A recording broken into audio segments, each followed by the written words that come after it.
গ্রামের নাম ছিল ফুলবাড়ি। সেই গ্রামে থাকতো একটি মেয়ে, নাম তার মেঘলা। মেঘলার চোখে সবসময় স্বপ্ন ঝিলামিল করত। সে অন্যদের মতো শুধু খেলাধুলা করে সময় কাটাত না, সে বড় হয়ে শিক্ষক হতে চাইত। মেঘলার পরিবার খুব গরিব ছিল। তার বাবা একজন দিনমজুর আর মা বাড়ির কাজ করতেন।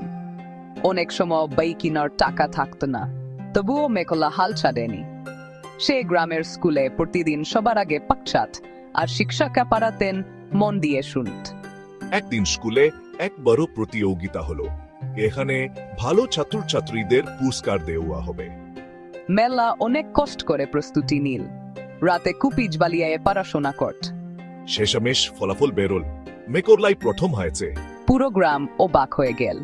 শিক্ষকরা তাকে অনেক প্রশংসা করলেন আর তাকে একটি নতুন বইয়ের সেট উপহার দিলেন।